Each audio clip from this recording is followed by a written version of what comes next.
இந்த சயின்ஸ் வார்த்தையில் முன்னாலேயும் பின்னாலேயும் நாம் சின்ன சின்ன வார்த்தைகளை சேர்க்கும்போது பல புது வார்த்தைகள் நமக்கு கிடைக்கும்.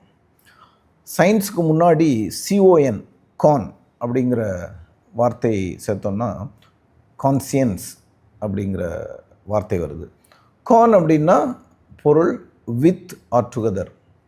வித்துங்கிறது உடன், டுகெதர் உடன், அதே பொருள். கான் அப்படிங்கிற வார்த்தை ஏதாவது ஒரு வார்த்தையில் இருந்துன்னா அந்த பொருள் பட நீங்கள் யோசித்து பார்த்தீங்கன்னா அதனுடைய பொருளை ஈஸியாக கண்டுபிடிச்சிடலாம். வார்த்தைகளை புது வார்த்தைகளும் உருவாக்கலாம் அங்கேருந்து.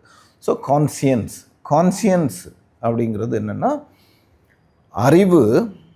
அறிவோடு என்ன சேருது, நம்முடைய எது சரி தவறு என்று அறியக்கூடிய அந்த பகுத்தறிவு அது சேரும்போது அது கான்சியன்ஸ் ஆகுது. So knowledge with the understanding of what is right or wrong, that is conscience. So நம்ம ஒருத்தர் தவறான விஷயத்தை செய்யும்போது அவர் கான்சியன்ஸோடு தான் செயல்படுறாரா அப்படிங்கிற ஒரு கேள்வியை நம்ம கேட்போம். ஸோ கான்சியன்ஸ் அப்படிங்கிறது சயின்ஸ்லேருந்து உருவான இன்னொரு வார்த்தை. இப்போ இந்த கான்சியன்ஸ்க்கு பின்னால் நம்ம வார்த்தையை சேர்த்தோம் அப்படின்னா, அதாவது கான்சைனபிள், ஏபிஎல்இ. இந்த ஏபிஎல்இங்கிற வார்த்தை நிறைய பேருக்கு தெரியும். எபிலிட்டி அப்படிங்கிற வார்த்தையிலேருந்து வர, அதாவது திறமை, சக்தி, இது மாதிரியான. ஸோ கான்சியன்ஸ் இருக்குது, அதுக்கு பின்னால் ஏபிஎல்இ, ஏபிள், கான்சியனபிள் அப்படி சேர்த்தோம் அப்படின்னா சரி தவறு என்று பகுத்தறியக்கூடிய தன்மை, அது பேர் அந்த எபிலிட்டி, அதுதான் கான்சியனபிள். If somebody is conscionable, he is in a position to differentiate between what is right and wrong. அதுதான் it's in the moral sense.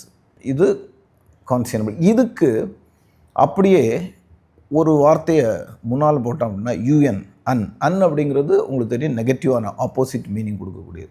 அன்கான்சியனபிள் அப்படின்னு சொல்லி ஒரு வார்த்தையை உருவாக்கலாம் இதிலிருந்து. இந்த அன்கான்சியனபிள் அப்படின்னா சரியா தவறா என்று பிரித்தறியக்கூடிய சக்தி இல்லாதவர். இஃப் சம்படி இஸ் அன்கான்சியனபிள் அப்படின்னா அவர் தப்பான விஷயத்தை செய்யக்கூடிய அந்த நபர் அப்படிங்கிற பொருளில் அவருடைய கான்சியன்ஸ் சரியில்லை, அன்கான்சியனபிள் அப்படிங்கிற மாதிரி சொல்லும்போது அவருடைய பகுத்தறியக்கூடிய சரி தவறு என்று நியாயமாக அநியாயமாக என்று பார்க்கக்கூடிய அந்த சக்தி அவருக்கு இல்லை அப்படிங்கிறது. ஸோ சயின்ஸ், கான்சியன்ஸ், கான்சைனபிள், அன்கான்சியனபிள், 4 வார்த்தை பார்த்துருவோம்.